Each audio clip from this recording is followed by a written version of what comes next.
It's fall, it's autumn, let's make pumpkin bread.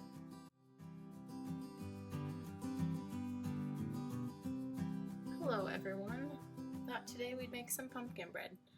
So I'm taking a recipe that is from the Once Upon a Chef website, and let's get into it. So to start off, we're going to combine all of our dry ingredients minus the sugar. We will start with 2 cups of flour,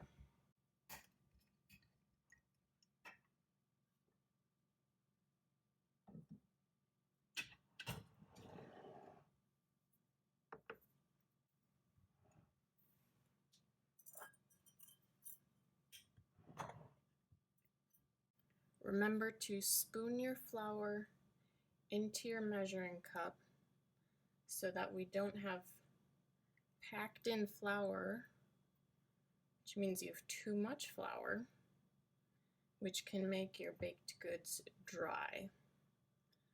So if you bake and your cakes and cookies seem to be dry, make sure you're not scooping out your flour, but you're spooning it into your measuring cup.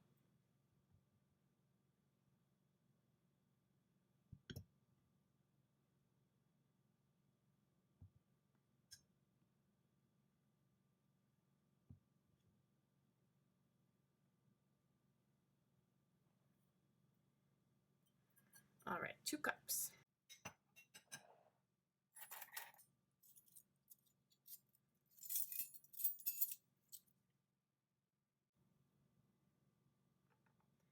Then we have half a teaspoon of salt,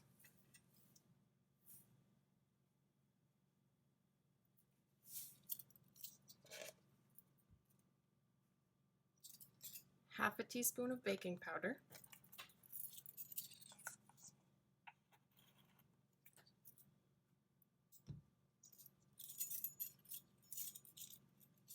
one teaspoon of baking soda,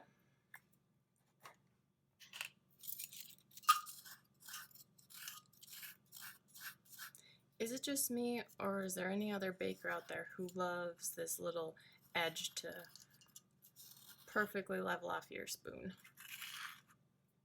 Love it.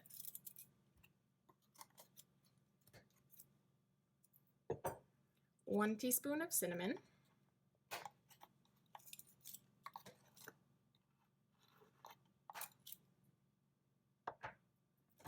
one teaspoon of ground nutmeg,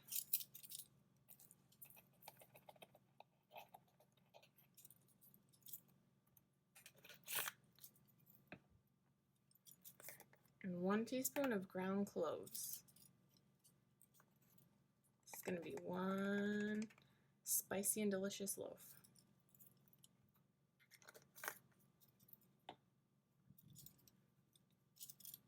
Okay, let's get this all incorporated.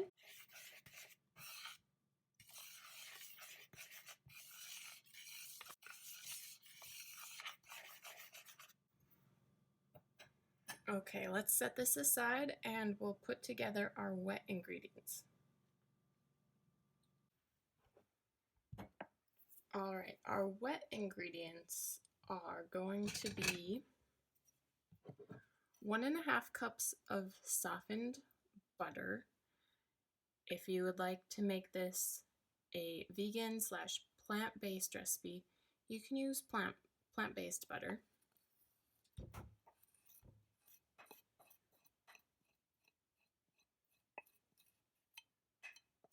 Or shortening, I suppose.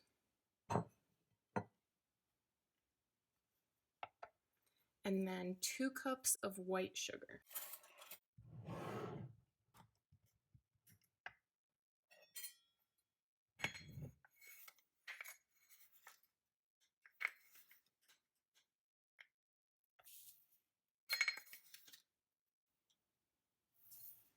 Now you might be able to tell that my white sugar is kind of beige. It's got that brown tint to it, and that's because it is raw cane sugar, and you can smell the difference. I think it's just less processed than white sugar that you get in the big bag. give it a try. It just has such a great aroma to it, so I think it brings an extra element to whatever you're baking.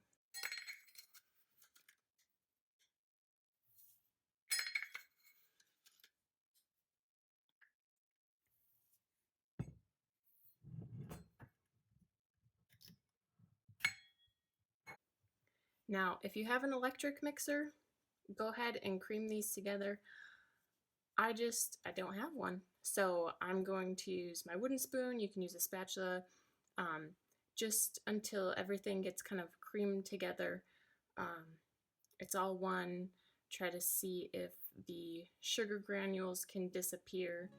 You just want to make sure you get it all together.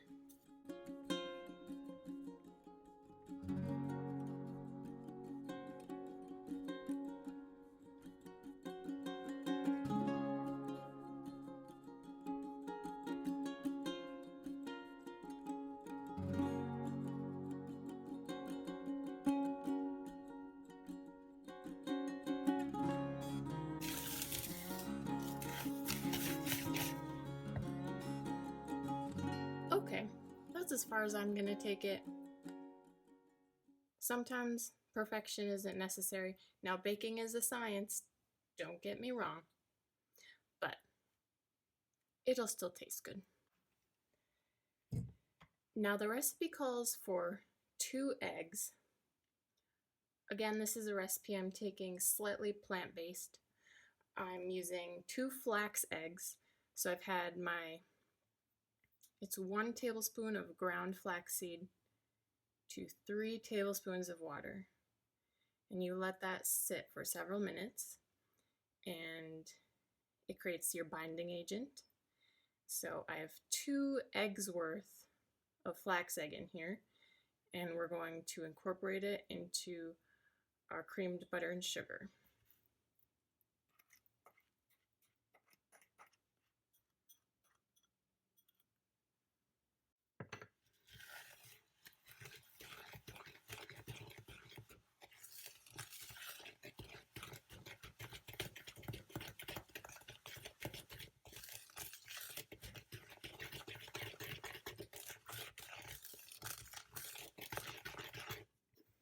Okay, once you get your 2 eggs, incorporated into your butter and sugar, we're going to add in 1 whole 15-ounce can of pumpkin puree.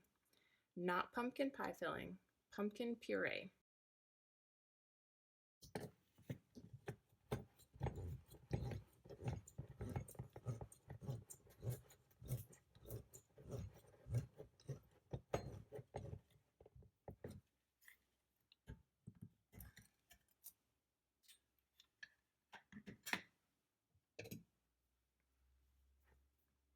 All of it.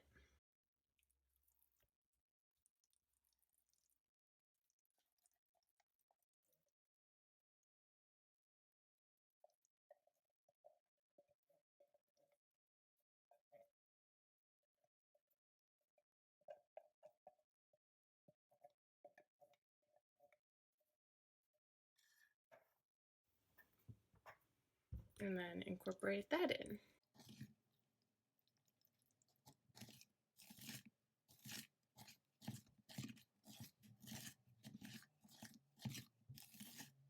Folding it in seems to be a little more efficient than if you were to just stir, but whatever you want to do.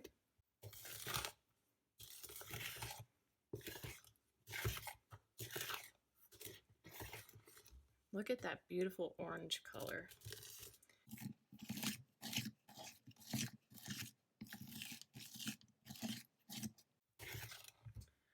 Okie dokie.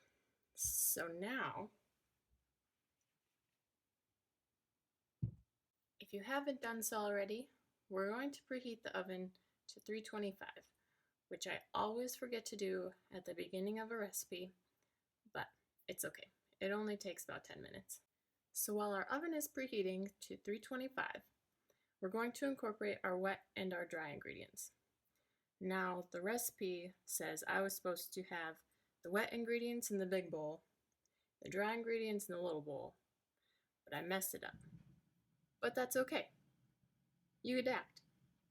So we're slowly going to incorporate the wet into the dry.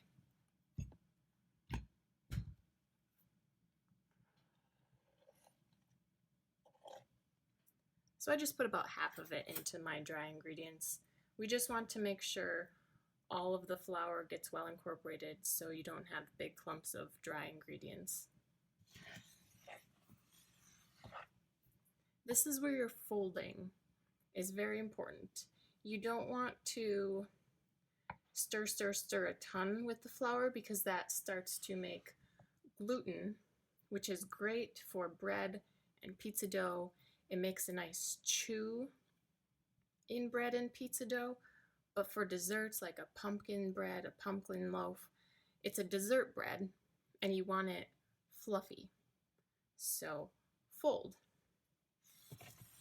So you just bring your spoon along the outer edge of the bowl.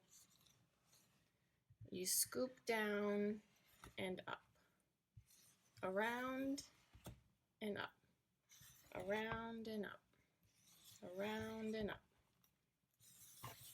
You got it.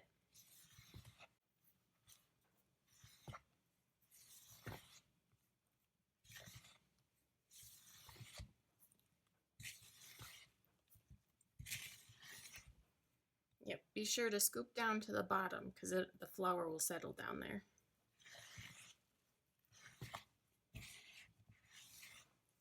That's probably why you're supposed to add the wet ingredients to the dry ingredients, but it's all good. Now I'm gonna pour in the rest of my wet mixture.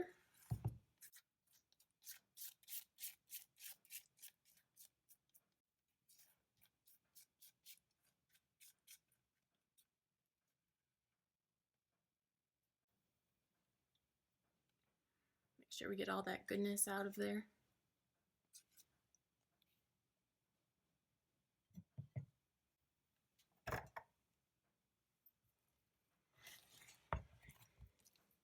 Fold it in.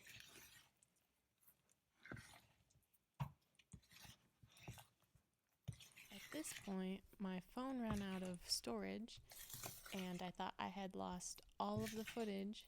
So luckily, I decided to keep recording. For what reason, I don't know. Must have been a nudge from God. So after we thoroughly combine all of our wet and dry ingredients, all of our flour is mixed in, we take either 2 9x5 loaf pans, or in my case, I just have these little baby pans. I think they're 5x3, I believe, and you're going to grease them or line them with parchment paper. So we can see I have a very empty bottle of olive oil in the background. I just wipe down my pans with olive oil and make sure you get all of your corners and all of the edges because that's where things tend to stick most. And then we are going to evenly divide our batter between the pans. So something that I've learned to help with that is using a measuring cup and just slowly distributing one measuring spoon into each pan, and then you go back and fill. You keep filling until you run out of batter. So that's what I did here. I make sure I get all of my batter out so that I can have those few extra bites of goodness that those little amounts of batter turn out to be. Once you have all of your batter evenly distributed, I just kind of give each pan a little shake to kind of even out the layer of batter in each pan.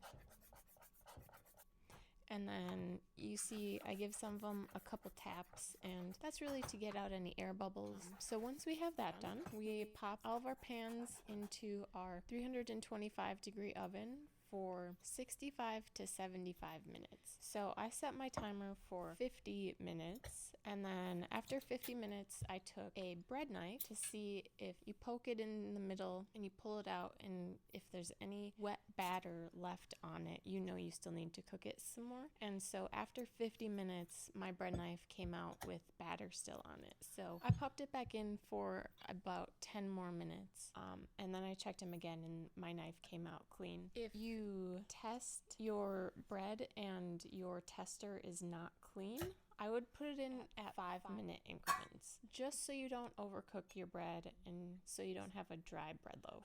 Luckily, pumpkin bread is so moist from the pumpkin, so you have a little bit more wiggle room. So once our bread is done, we take it out, let it rest in your pan for 10 minutes. And I don't believe I did that. I think I took my bread loaves out too early, and the reason I say that is you'll be able to see the bottom of my bread pans still have some bread remnants in the bottom, and that could be in part due to not greasing the pan well enough, but I think part of it had to do with me not letting the bread loaves rest for that full 10 minutes. And I would recommend turning them over onto a wire rack.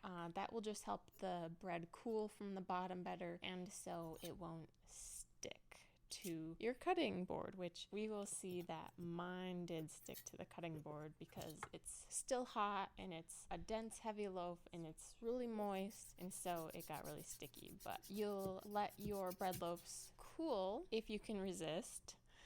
And then once they've cooled or you can no longer resist, you just cut them up into whatever size pieces you want. The bigger the better, in my opinion. Unfortunately, I didn't do a taste test with you guys on these, but I can confirm the spice in them was so wonderful. It smelled good, it tasted good. But if you listen here, the sound of the knife trying to cut through the bread,